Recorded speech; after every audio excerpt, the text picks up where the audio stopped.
నమస్తే, welcome to question hour. తెలంగాణలో ఫిరాయింపు ఎమ్మెల్యేల అంశంపై స్పీకర్ ప్రసాద్ కుమార్ విచారణ చేస్తున్నారు. అభియోగాలు ఎదుర్కొంటున్న 10 మంది ఎమ్మెల్యేలలో 5గురు శాసనసభ్యులకు క్లీన్ చీట్ ఇచ్చారు సభాపతి. ఇంకా 5గురిపై నిర్ణయం వెల్లడించాల్సి ఉంది. అందులో ఎమ్మెల్యే దానం నాగేందర్ ఇంకా స్పీకర్ కు వివరణ ఇవ్వలేదు. పైగా దానం నాగేందర్ తాను కాంగ్రెస్ ఎమ్మెల్యేనే అని ఇటీవల ఒక ప్రకటన కూడా చేశారు.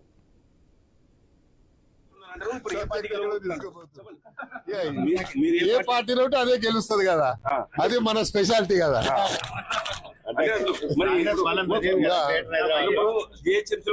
మీరే గెలవాలంటారు. ఏ పార్టీ గెలవాలి? పార్టీ పరంగా కాంగ్రెస్ గెలుస్తుంది కదా, ఇంకెవరు గెలుస్తే వేరే పార్టీ గెలుస్తుందా?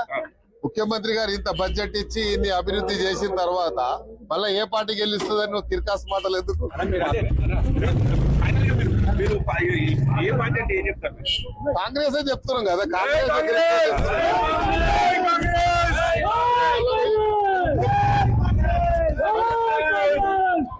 ఎక్కడో తీసుకోపోతుంది.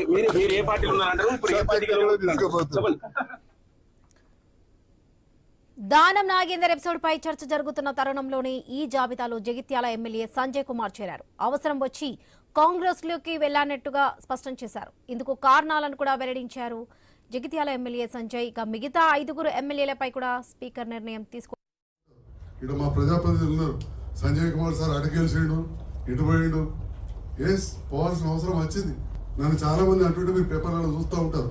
ఇక్కడ మా ప్రజాప్రతినిధులు ఉన్నారు. సంజయ్ కుమార్ సార్ అడిగేసాడు, ఇటు పోయాడు.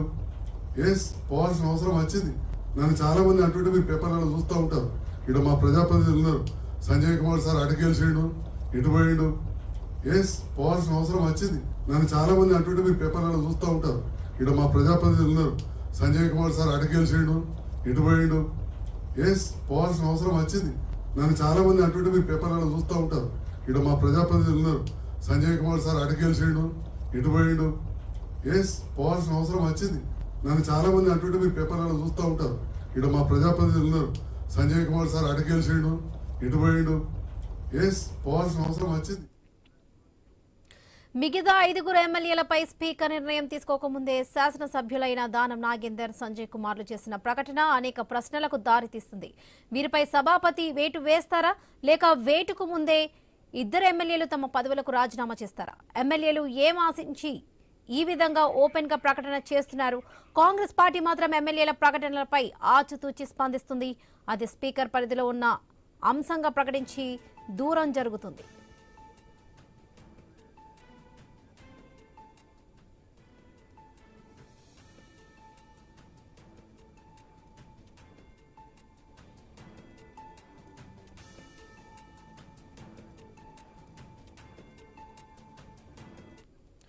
తెలంగాణలో ఫిరాయింపు ఎమ్మెల్యేల అంశంపై స్పీకర్ ప్రసాద్ కుమార్ విచారణ చేస్తున్నారు. రైట్, ఇదే విషయానికి సంబంధించి పూర్తి అప్డేట్స్ మా కొలీగ్ వంశీ అందిస్తారు. వంశీ. రైట్ వరలక్ష్మి, మీరు చెప్పినట్టుగా ఎమ్మెల్యేల ఫిరాయింపుల అంశం తెర మీద ఉండగానే 2 ఎమ్మెల్యేలు చేస్తున్న ఏవైతే కమెంట్స్ ఉన్నాయో ఈ కమెంట్స్ రాజకీయ వర్గాల్లో ఒక రకమైన ఆసక్తిని కనబరుస్తున్న పరిస్థితి. స్పీకర్ నిర్ణయం తీసుకోకముందే ఈ 2 ఎందుకు ఇలా మాట్లాడారు అనే దానిపై రాజకీయ వర్గాల్లో అయితే ఆసక్తి నెలకొంది. ఇక దానం నాగేందర్ అయితే క్లియర్ కట్ గా స్టేట్మెంట్ ఇచ్చేశారు. ఆ బయట కూడా మనం చూసాం.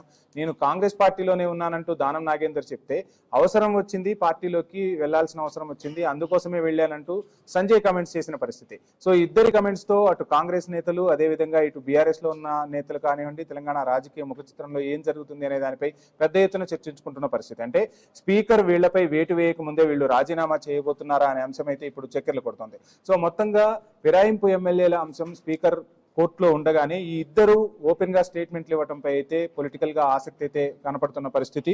ఇక పోచారం గురించి, అదేవిధంగా యాదయ్య, కడియం శ్రీహరి కూడా వీళ్ళు కూడా విచారణ ఎదుర్కోవాల్సి ఉంటుంది. సో విచారణకు సంబంధించి స్పీకర్ ఏ నిర్ణయం తీసుకోబోతున్నారు అనేది వీళ్ళ ముగ్గురు కన్నా కూడా ఇక ఈ 2 చేసిన కమెంట్స్ అయితే ఇప్పుడు పొలిటికల్ గా ఒక రకమైన ఆసక్తిని అయితే కనబరుస్తున్నాయి. వీళ్ళిద్దరు ఏం చేయబోతున్నారు? వేటు వేస్తారా, లేదంటే రాజీనామా చేస్తారా? స్పీకర్ నిర్ణయం తీసుకోక ముందే వీళ్ళు ఒక నిర్ణయానికి వచ్చేస్తారా అనేది మాత్రం పొలిటికల్ గా ఒక రకంగా ఇంట్రెస్ట్ ని క్రియేట్ చేస్తున్న పరిస్థితి అయితే కనిపిస్తుంది. సో అసలు ఒకవైపు విచారణ జరుగుతున్నప్పుడు ఎమ్మెల్యేలు ఈ ప్రకటనలు ఎందుకు చేయాల్సి వచ్చింది అనే దానిపై కూడా రాజకీయ వర్గాల్లో భిన్నవాదనలు అయితే వినిపిస్తున్న పరిస్థితి కనిపిస్తుంది. ఫిరాయింపు ఎపిసోడ్ లో రోజుకొక మలుపులు తిరుగుతూ ఉన్న పరిస్థితి అయితే స్పష్టంగా మనకు కనిపిస్తుంది. ఇదే అంశానికి సంబంధించి మనతో మాట్లాడేందుకు ఏవై స్వామి జాయిన్ అవుతున్నారు.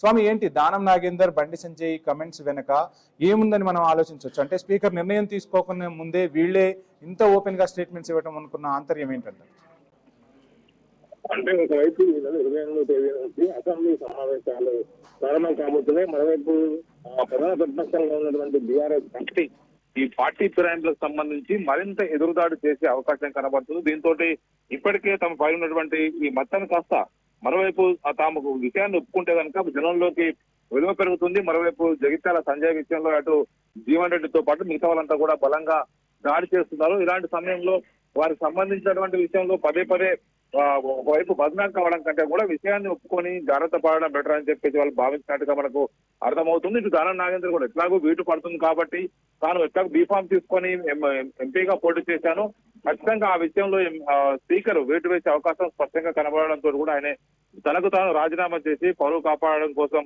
జాగ్రత్త పడ్డట్టుగా మనకు అర్థమవుతుంది. దీంతో ఒకవైపు ఇప్పటికే 5 మంది ఎమ్మెల్యేల విషయంలో స్పీకర్ వారికి సంబంధించినటువంటి ఏదైతే పిటిషన్ ఉన్నాయో పిటిషన్ అన్నింటినీ కూడా ఒకవైపు వాటిని డిస్మిస్ చేశారు. దీంతో ఆ పిటిషన్ డిస్మిస్ కావడంతో కూడా వీళ్ళంతా కూడా తమకు మిగతా వాళ్ళు 5 మంది అయితే బాలకృష్ణమోహన్ రెడ్డి, తెల్లం వెంకట్రావు, ప్రకాష్ గౌడ్, ఒకవైపు గూడెం మైపాల్ రెడ్డి, ఇటు అరికపూడి గాంధీ, 5 మంది విషయం పక్కన పెడితే మిగతా 5 మందిలో ఇద్దరిపైన ఖచ్చితంగా ఇటు ఒకవైపు ఇటు కడియం శ్రీహరి, ఇటు మరోవైపు దానం నాగేందర్ ఇద్దరు కూడా ఒకవైపు స్పీకర్ కు పూర్తి స్థాయి వివరణ ఇవ్వలేదు. ఒకవైపు కడియం శ్రీహరి తనను ప్రొడక్టివ్ చేసుకున్న ప్రయత్నం చేస్తున్నాడు. దానం నాగేందర్ ఎప్పుడైనా రాజీనామా చేయొచ్చు అని చెప్పేసి కూడా వాళ్ళంతా కూడా భావిస్తున్నారు. ఒకవైపు ఇలాంటి పరిస్థితుల్లోనే ఇప్పుడు బండి సంజయ్ వైపు ఇక్కడ జగిత్యాల సంజయ్ కుమార్ తనకు తానుగా స్పందించి తాను వివిధ అవసరాల నిమిత్తమే కాంగ్రెస్ లో వెళ్లాల్సి వచ్చిందని చెప్పడం అంటేనే ఖచ్చితంగా వారు ఇప్పటికే జరుగుతున్న పరిణామాలను గుర్తించి వాళ్ళు డిఫెన్స్ లో పడకుండా జాగ్రత్త పడుతున్నారు. ఇది కాంగ్రెస్ పార్టీకి మాత్రం కాస్త కార్నర్ అయ్యే అవకాశం కనబడుతుంది. బీఆర్ఎస్ ఇదే విషయం పైన మరింత ఎదురుదాడి చేసే అవకాశం కనబడుతుంది. వంశీ, రైట్, థ్యాంక్ యూ స్వామి. ఇక ఇదే అంశంపై మనతో మాట్లాడేందుకు రామ్మూర్తి గారు, బీఆర్ఎస్ నాయకులు, అదేవిధంగా మిఠా నర్సయ్య గౌడ్ గారు, కాంగ్రెస్ నాయకులు మనకు జూమ్ లో సిద్ధంగా ఉన్నారు. సో రామ్మూర్తి గారు, ఏంటి, ఎలా చూస్తున్నారు? ఒకవైపు కడియం, అదేవిధంగా సంజయ్ చేస్తున్న వ్యాఖ్యలు అయితే రాజకీయాల్లో తీవ్ర దుమారం రేపుతున్న పరిస్థితి. వాళ్ళిద్దరూ నిర్ణయానికి వచ్చారని మనం భావించవచ్చు అంటారా? ఏంటి అసలు ఈ పార్టీ ఫిరాయింపు ఎమ్మెల్యేల వ్యవహారం? పార్టీ ఫిరాయింపు చేసినా వాస్తవంగా 10 మంది ఒప్పుకున్నారండి. అసలు ఇంకోటి ఏంటంటే 3-4 కాదండి. ఎందుకంటే వాళ్ళ ఫ్లెక్సీలు కానీ అదే విధంగా వాళ్ళు అయితే వివిధ సందర్భాల్లో వాళ్ళ పార్టీ మీటింగ్ లో కానీ అటెండ్ అయినప్పుడు ఆఖరికి కాంగ్రెస్ ఎల్పీ మీటింగ్ లో కూడా హాజరైతే కూడా చూసాము. ఏంటంటే ఇప్పుడు జనాలను పిచ్చోళ్ళని చేసుకుంటూ పాటు వీళ్ళు స్పీకర్ ని కూడా పిచ్చోళ్ళని చేస్తుండే ఈ రోజు. ఎందుకంటే స్పీకర్ నిర్ణయాన్ని కూడా సవాల్ చేసి ఏదైతే వీళ్ళు నువ్వు ఏం చేయలేవు, నువ్వు నీ పని గిద్దే అని ఒక స్పీకర్ స్థానాన్ని కూడా వీళ్ళు అపహేళన చేస్తున్నది కాంగ్రెస్ పార్టీ. ఎందుకంటే దేశవ్యాప్తంగా ఏదైతే వాస్తవంగా చెప్పాలంటే పార్టీ ఫిరాయింపులకు వ్యతిరేకమని, అదే విధంగా మొన్న హర్యానాలో కూడా, ఎందుకంటే వీళ్ళకి సంబంధించిన వాళ్ళే ఉన్నారు అక్కడ, హర్యానాలో కూడా ఏదైతే ఎలాంటి పరిస్థితి ఎదుర్కొన్నారో గతంలో కూడా చూసాం. ఎందుకంటే అక్కడ కూడా ఏదైతే వాళ్ళని సభ్యులను ఏదైతే వాస్తవంగా అనర్హులుగా ప్రకటించింది. కానీ ఇప్పుడు ఈ రాష్ట్రానికి వచ్చే వరకు ఏదైతే రాష్ట్రానికి ద్వంద్వ నీతి చేసుకుంటూ ఏదైతే వాస్తవంగా చెప్పాలంటే ఒక రాజకీయంగా నీచ స్థితిలోకి వెళ్ళిపోతుంది కాంగ్రెస్ పార్టీ. Hello, right. ఇక మిఠా నర్సయ్య గౌడ్ గారు, చూస్తున్నాం మొత్తంగా ఎమ్మెల్యేలు పార్టీలు మారటం కామన్ అయినప్పటికీ ఎప్పుడూ లేని విధంగా ఈ పార్టీ ఫిరాయింపుల అంశం తెర మీదకి వచ్చింది. ఓవైపు దానం నాగేందర్ నేను కాంగ్రెస్ లోనే ఉన్నాను అంటూ కమెంట్స్ చేస్తే, ఇక సంజయ్ ఏమో ఏకంగా నా అవసరాలు అంటే నియోజకవర్గ అవసరాల కోసమో లేదంటే అవసరాల వల్ల నేను పార్టీలోకి రావాల్సి వచ్చింది అని చెప్తున్న పరిస్థితి. సో ఏంటి ఈ వ్యాఖ్యలను ఎలా చూడాలంటారు అసలు? వాయిస్ క్లియర్ ఉందా సార్? యా క్లియర్ ఉంది, కంటిన్యూ చేయండి. ముందుగా మీకు ప్యానెల్లో ఉన్న పెద్దలకు, వ్యూవర్స్ కు నమస్కారం. దానం నాగేందరు, ఈ సంజయ్ కుమారు ఏం మాట్లాడిననే దాన్ని పక్క పెడితే, వారు సబ్మిట్ చేసినటువంటి ఆన్సర్ మీదనే స్పీకర్ ఒక నిర్ణయం తీసుకుంటాడు. స్పీకర్ ఏదైతే నిర్ణయం తీసుకుంటాడో రాజ్యాంగబద్ధమైంది కాబట్టి దాన్ని కాంగ్రెస్ పార్టీ గౌరవిస్తుంది. ఎవరినైనా డిస్మిస్ చేసినా లేకపోతే వాళ్ళను తప్పు పట్టినా లేకపోతే రాజీనామా చేయించినా ఏది చేసినా స్పీకర్ చేయాల్సిందే. ఇప్పుడు మీడియాలో వచ్చి మీద మనం స్పందించి ఆయన పోతుండ్రు ఈయన పోతుండ్రు అని మనం చెప్పలేము. కానీ ఖచ్చితంగా ఎదుర్కొంటుండ్రు కాబట్టి విచారణ పూర్తయిన తర్వాత స్పీకర్ ఏదైతే నిర్ణయం తీసుకుంటారో ఆ నిర్ణయం ప్రకారమే ఎవరైనా నడుచుకోవాల్సింది. ఒకవేళ ఎవరైనా వ్యతిరేకించదలుచుకుంటే ఆపోజిట్ వాళ్ళు కోర్టుకు వెళ్తారు, అందులో అనుమానం లేదు. ఈరోజు ఎవరి పేరు వచ్చినా, ఎవరు ఏం మాట్లాడినా, ఎవరు ఏది చేసినా ఆ టేబుల్ మీద ఆన్సర్ ఏదైతే ఉందో దాని ప్రకారం ఏదైతే నిర్ణయం తీసుకున్నారో అది మాత్రమే చెల్లుతుంది తప్ప నాకు ఆవేశం వచ్చి నేను చెప్పినా, అవతలి పార్టీ ఆవేశం వచ్చి వాళ్ళు చెప్పినా అదేమి నడవదు. అది కేవలం ప్రజలను మభ్యపెట్టడానికి పనికొస్తుంది తప్పితే వాస్తవంగా రాజ్యాంగబద్ధంగా వాళ్ళు ఆ నిర్ణయం ప్రకటించినప్పుడే మనం చేసుకోవాలి. ఇప్పుడు మీరు అనేది ఏంటంటే దానం నాగేందర్ గురించి అంటా ఉన్నారు. దానం నాగేందర్ గారు మాట్లాడింది నేను కూడా విన్నాను, వీళ్ళు మీడియాలో మాట్లాడింది విన్నాను. కానీ నేను సూటిగా చెప్పేది ఏంటంటే వీటిని లెక్క తీసుకొని మనం చేయలేము. ఎందుకంటే టెక్నికాలిటీస్ చాలా ఉంటాయి. ఇప్పుడు మనం ఇంతకు ముందు కూడా మన కేటీఆర్ ఏం చెప్పినండి ఆ కేసులో, ఈ ఫార్ములా ఈ రేసులో నేనే ఆదేశించిన, నేనే చెప్పిన, నేనే డబ్బులు ఇవ్వమన్నా, నేనే బాధ్యుని అని చెప్పి అక్కడ విచారణ కాడికి పోయినప్పుడు నాకేం సంబంధం అండి, నేను మస్తుగా చెప్తా, అధికారులు వాళ్ళు బాధ్యులు అని చెప్పి వీళ్ళు కూడా అదే డైవర్షన్ ఉంటుందంటారా? టెక్నికాలిటీస్ అంటే నేను ఏమంటున్నానంటే, ఈ ఉదాహరణ ఎందుకు చెప్తున్నా, టెక్నికాలిటీస్ కూడా వాళ్ళు చూస్తారు. అంటే దాన్ని ఎస్టాబ్లిష్. రామూర్తి గారి నుంచి ఒక సబ్మిషన్ ఉంది. రామూర్తి గారి నుంచి ఒక సబ్మిషన్. రామూర్తి గారు ప్లీజ్. స్పీకర్ గారు ఏదైతే సభ్యులు ఏది చెప్తే దాని ప్రకారం నిర్ణయం వస్తుందని మిట్ట నరసన్న గౌడ్ అంటున్నాడు. గతంలో కడియం శ్రీహరి స్పీచ్ ను కూడా మేమేమైతే సబ్మిట్ చేయడం జరిగింది, స్పీకర్ సబ్మిట్ చేయడం జరిగింది, హైకోర్టు సబ్మిట్ చేయడం జరిగింది, సుప్రీంకోర్టు కూడా సబ్మిట్ చేయడం. ఎందుకంటే వాస్తవంగా నేను పార్టీ చేంజ్ అయినా, నేను ఏదైతే నియోజకవర్గం గురించి పార్టీ చేంజ్ అయినా ఒక బహిరంగ సభలోనే చెప్పింది కూడా మరి ఏ వీడియోలా, లేకపోతే ఏమన్నా కాంగ్రెస్ పార్టీ సృష్టించిన వీడియోలా, లేకపోతే కడియం శ్రీహరి చెప్పింది వినబడతలేదా, లేకపోతే చెవుల మిషన్లు కావాలా స్పీకర్? అదే విధంగా స్పీకర్ అనేవాడు ఒక ఎంపైర్ లాగా ఉండాలి. ఎందుకంటే ఒక ఎంపైర్ తొండెంపైర్, ఇప్పుడు ఇక్కడ నడిచేది తొండెంపైర్, అవుట్ అయినా అవుట్ ఇస్తలేడు. వాస్తవంగా చెప్పాలంటే ఇలాంటి పరిస్థితుల్లో ఉన్న తెలంగాణను వాస్తవంగా అంటే రాజ్యాంగ పరిరక్షణ చేయవలసిన అయితే అటు బీజేపీ కానీ అదే విధంగా ఇటు కాంగ్రెస్ పార్టీ, ఎందుకంటే వాళ్ళ ముఖ్య నినాదం కూడా అదే కదా అండి, పార్టీ ప్రారంభం వ్యతిరేకము, రాళ్లతోని కొడతాము, అదే విధంగా ఈ చెట్టు మీద వాళ్ళ కాకిని ఆ చెట్టు మీద వాళ్ళతే కాల్చి చంపుతాము, ఇలాంటి మాటలు చెప్పిన వాళ్ళు నిరూపించుకోవాలి కదా. ఇప్పుడు ఇంకోటి ఏంటంటే వీళ్ళు బహిరంగ చెప్తున్నారు. కడియం శ్రీహరి అయితే డైరెక్ట్ చెప్పేసిండు, దానం నాగేంద్ర అంటే డైరెక్ట్ గా ఏదైతే ఒక ఎంపీగానే పోటీ చేసిండు వేరే పార్టీ నుంచి, అదే విధంగా కడియం శ్రీహరి ఎంపీగా పోటీ చేస్తే ఒక నిమిషం ఆగండి, బిడ్డ కూడా ఎంపీగా పోటీ చేసి అందులో సంతకాలు పెట్టిండు, అదే విధంగా ప్రచారానికి తిరిగిండు. ఇదేందండి, ఇక ప్రచారానికి తిరిగితే యాంటీ డిఫెక్షన్ లాకి అనుగుణంగా మొత్తం కంప్లీట్ గా సస్పెండ్ చేయొచ్చని క్లియర్ గా ఉన్నది. అయినా కూడా స్పీకర్ అనేవాడు వాస్తవంగా చెప్పాలంటే ఆయన వాస్తవంగా ఒక మంచి వ్యక్తి అనుకున్నారు తెలంగాణ సమాజం. ఒక చిన్న సజెషన్. స్పీకర్ అనేది ఒక గౌరవప్రదమైన పదవి కాబట్టి ఆ స్పీకర్ పదవికి సంబంధించి మనం ఎక్కడా కూడా అనుచిత వ్యాఖ్యలు చేయొద్దు అనేది. అనుచిత వ్యాఖ్యలు ఎక్కడ చేయలేదండి, అనుచిత వ్యాఖ్యలు చెప్తా వినండి. తప్పు చేసిన వాళ్ళు తప్పు అంటారు. స్పీకర్ అనేవాడు ఒక నిమిషం చెప్తా వినండి. స్పీకర్ అనేవాడు మళ్ళీ కూడా చెప్తున్నా, స్పీకర్ అనేవాడు మొదట భారతదేశ సిటిజన్ తర్వాతనే వాస్తవంగా ఏంటంటే ఒక స్పీకర్. ఎందుకంటే ఒక సిటిజన్ కి ఏ విధంగా హక్కులు ఉంటాయి, ఆయన కూడా గద్దె హక్కులు ఉంటాయి, మాకు కూడా అనే హక్కు ఉంటుంది. స్పీకర్ తప్పు చేసినంత మాత్రాన స్పీకర్ తప్పు చేయలేదని చెప్తే అది తప్పు అయిద్దండి. ఎందుకంటే తప్పు చేస్తున్నాడు. ఇంకోటి తెలంగాణ ప్రజలకు దేశవ్యాప్తంగా అదే లాస్ట్ అండి, ఎందుకంటే తెలంగాణ ప్రజలకు కానీ దేశ ప్రజలకు కానీ వాళ్ళు పార్టీ ఫిరాయింపు చేసిన అందరికి తెలుసు. అయినా కూడా డిఫెండ్ చేసుకోవడం అంటే వాస్తవంగా చెప్పాలంటే గుడ్డ కప్పుకొని మూది మీద ఉంచుకోవడం. వంశీ గారు మీరు సబ్మిషన్ ని మొత్తం ప్రశ్నంగా పెట్టారు. నేనేమంటున్నా అంటే నేను చెప్పనియండి, నేనేమంటున్నా సేమ్ ఇదే బిఆర్ఎస్ పార్టీ నాయకులకు నేను గుర్తు తెచ్చేది ఏంటంటే ఆ మొదటి విడతలో తెలుగుదేశం పార్టీ నుంచి వచ్చినటువంటి తలసాని శ్రీనివాస యాదవ్ గారు మంత్రి పదవి తీసుకున్నాడు. బహుశా నాకు తెలిసి నాకున్న జ్ఞానం ప్రకారం మన భారతదేశ చరిత్రలో ఫిరాయింపు అంటే రాజీనామా చేయకుండా వచ్చినటువంటి అతనికి మంత్రి పదవి ఇచ్చిన తర్వాత సీఎం చంద్రబాబు నాయుడు గారు ఇచ్చారు. అక్కడ నేను ఏమంటున్నా ఆ రోజు వీళ్ళకి గెలిచేలేదా అండి, ఇట్లా కప్పుకొని ఉంచుకున్నట్టు ఇవన్నీ. అప్పుడు ఆయన ఏమంటుండే నేను రాజీనామా చేసింది ఈయన చెప్తుండే, ఏది శ్రీనివాస యాదవ్ గారు రాజీనామా చేసిందని ఆయన చెప్తుండే, నా రాజీనామా లెటర్ నా దగ్గర స్పీకర్ చెప్తుండే. 5 సంవత్సరాలు గడిచిపోయింది. మరి ఆ రోజు ఈ రూల్స్ రెగ్యులేషన్స్, మానవతా విలువలు, ఈ రాజకీయ విలువలు ఏమి గుర్తులేదు వీళ్ళకు. రెండో విషయం ఏంటంటే చట్టం ఏం చెప్తుందంటే 2/3 వంతు మెజారిటీ సభ్యులు కనుక స్విచ్ ఓవర్ అయితే వాళ్ళను కలుపుకోవచ్చు అని చెప్పింది. కేసీఆర్ ఒక మీటింగ్ మీరు 2/3 వంతు వచ్చేదాకా ఆగండి, ఇప్పుడు కొందరు అప్పుడు కొందరు వచ్చారు, మీతో కూడా మాట్లాడండి అని ఒక్కొక్కరు వచ్చినాక అందరూ వచ్చిన తర్వాత 2/3 వంతు వచ్చినాక వాళ్ళని కలుపుకున్నాడు. మరి అప్పుడెక్కడ పోయిందండి? నేను ఏమంటున్నా, నేను సూటిగా చెప్తున్నా, ఎవరు తప్పు చేసినా తప్పే. పోయినసారి బీఆర్ఎస్ తప్పు చేసింది, వాళ్ళు సమర్థించుకున్నారు. ఇప్పుడు మీరు సమర్థించుకుంటున్నారా?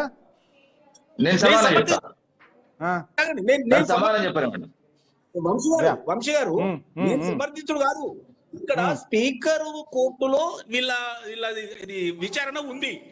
వాళ్ళు ఇంకో ఐదుగురి మీద నిర్ణయం వచ్చింది. వాళ్ళకు నచ్చకపోతే వాళ్ళు హైకోర్టు పోతారు, అది వేరే విషయం. కానీ ఈ 5 మీద కూడా ఎవరిని చేస్తారు, ఎవరిని చేయరు అనే విషయం ఆ నిర్ణయం ప్రకటిస్తే మాత్రమే మనం చెప్పగలుగుతాం. ఎందుకు ఈ విషయం అంటున్నంటే, బయట చాలా చెప్తాను. నేను చెప్పాను కదా, కేటీఆర్ మాట్లాడింది, కేసీఆర్ మాట్లాడింది, మస్తు చెప్పారు కదా. కాళేశ్వరంలో ఏం మాట్లాడారు బయట, అందులో నేను బొట్టు రక్తం పెట్టి నేను కాళేశ్వరం కట్టిన కేసీఆర్ విచారణ కాడిపోయినప్పుడు నాకేం సంబంధం అండి? నేనేమన్నా ఇంజనీర్, నేనేమన్నా ఇదా తప్పించుకుంటున్నా? నేనేమంటానంటే టెక్నికాలిటీ అంటే ఇవే ఏదైతే రిటర్న్ గా ఆ రిటర్న్ గా సబ్మిట్ చేసిన దానికి వాల్యూ ఖచ్చితమైన నిర్ణయం తీసుకుంటారు గౌతమ్ ప్రసాద్ గారు. ఖచ్చితంగా ఎవరు మనవారు పరవారు అనుకుంటా ఆయన నిర్ణయం ప్రకటిస్తారు. ఇప్పుడు 5 విషయంలో మనం చూసినాం కదా. ఈ మిగతా 5 ఇప్పుడు దానం నాగేందర్ చెప్తున్నాడు, నేను కాంగ్రెస్ పార్టీలో ఉన్నాని, ఎంపీగా పోటీ చేసిండు, తీసుకున్నాడు, అది పడుతుంది. ఆయన ప్రకటిస్తారు, ప్రకటించేదాకా ఓపిక పట్టాల్సిందే. ఎందుకంటే జరగవలసింది చట్టబద్ధంగా న్యాయబద్ధంగా స్పీకర్ కోర్టులో డిసైడ్ అయ్యే వరకు మనం ఆగవలసిందే. వారు తీసుకున్న నిర్ణయాన్ని మనం గౌరవించవలసిందే. పోయినసారి శాసనసభలో కూడా కేసీఆర్ అన్నారండి, అరే స్పీకర్ అంటే విలువలేదా, స్పీకర్ నిర్ణయం తీసుకున్నాక మళ్ళీ కోర్టు పోతాంటని, అరే వదిలేసేయండి అన్నట్టు మాట్లాడిండు. ఆ క్లిప్పింగ్ కూడా చూశాను నేను. ఏమంటారంటే మన దాకా వస్తే మాత్రం ఇవన్నీ మారిపోతాయి.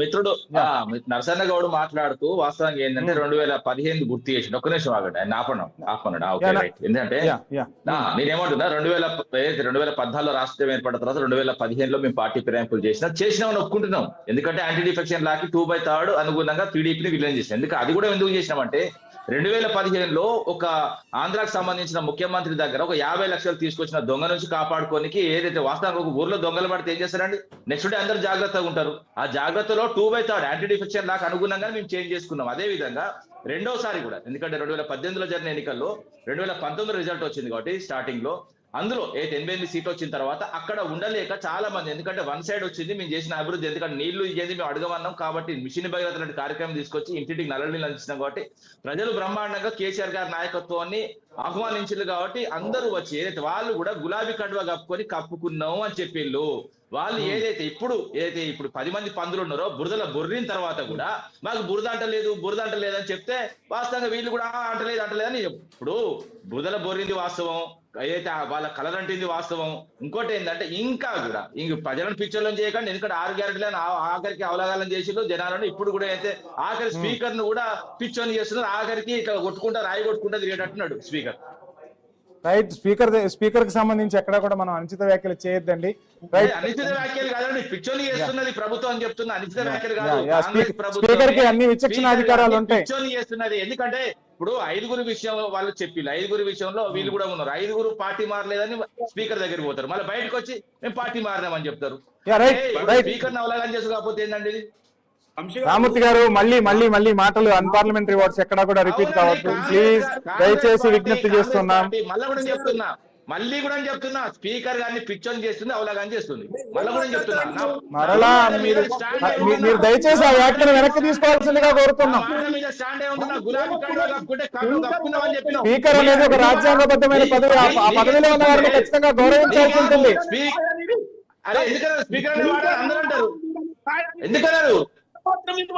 ఎందుకన్నారండి?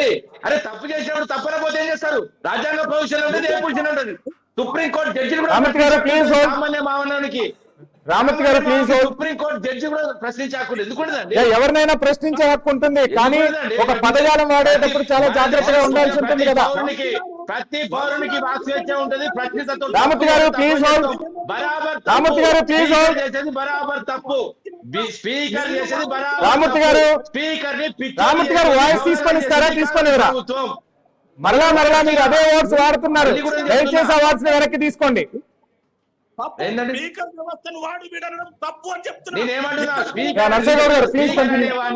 స్పీకర్ అనేవాడిని కాంగ్రెస్ ప్రభుత్వం. రైట్ రామూర్తి గారు ప్లీజ్ హోల్డ్. రామూర్తి గారు ప్లీజ్ హోల్డ్. రామూర్తి గారు ప్లీజ్ హోల్డ్. తప్పు చేసిండు కాబట్టి వెనకాల తీసుకోను. మీరు కాంగ్రెస్ వాయిస్ తీసుకోవడానికి ఇష్టంగా లేరా? మీ కాంగ్రెస్ వాయిస్ తీసుకోవడానికి ఇష్టంగా లేరా? మీ క్వశ్చన్స్ కి ఆన్సర్స్ వద్దా? మీ క్వశ్చన్స్ కి ఆన్సర్స్ వద్దా? సార్ ప్రజలందరూ చూస్తున్నారు సార్. ఖచ్చితంగా ఒక మంచి సందేశం బయటకు వెళ్లాల్సి ఉంటుంది. Please hold. Please hold. Ramurthy గారు ప్లీజ్ హోల్డ్. మీరు స్పీకర్ కు క్షమాపణ చెప్పాలి.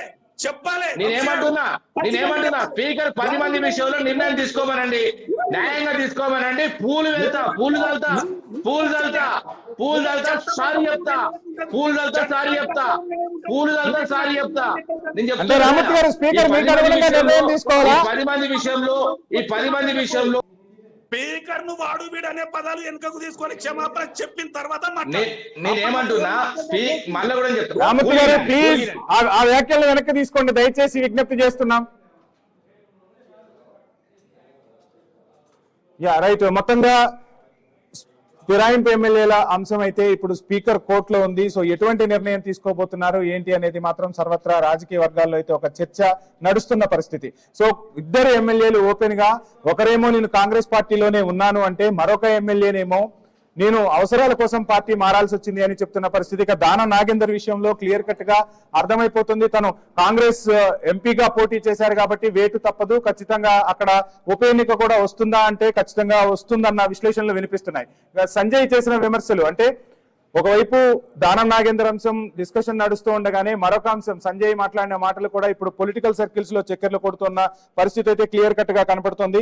మరోవైపు పోచారం యాదయ్య కడియం కి సంబంధించి ఎటువంటి నిర్ణయం వెలువడుతుంది అనేది రాజకీయ వర్గాలు అయితే ఆసక్తిగా ఎదురు చూస్తున్న పరిస్థితి. ఇప్పటికే 5గురికి అయితే క్లీన్ చిట్ ఇచ్చారు స్పీకర్. ఇక వీరిద్దరి విషయం అయితే క్లియర్ కట్ గా కనిపిస్తుంది. మరో 3గురిపై ఎటువంటి నిర్ణయం రాబోతుంది అన్నది కూడా తెలంగాణ రాజకీయ వర్గాల్లో పెద్ద ఎత్తున చర్చకు దారితీస్తున్న పరిస్థితి. అసెంబ్లీ సమావేశాలు జరగబోతున్నాయి. ఈ అసెంబ్లీ సమావేశాల్లో అధికార ప్రతిపక్షాల మధ్య ఈ అంశం ఖచ్చితంగా సభలో చర్చకు వస్తుంది. దీనిపై ఇద్దరు అంటే ఇటు అధికార పక్షం అటు ప్రతిపక్షం కూడా వాదోపవాదనలు వినిపించే సందర్భం అయితే ఖచ్చితంగా తెర మీదకి వచ్చే అవకాశాలు అయితే స్పష్టంగా కనిపిస్తున్నాయి. Jagtial BRS working president KTR మాట్లాడుతున్నారు. లైవ్ లో చూద్దాం.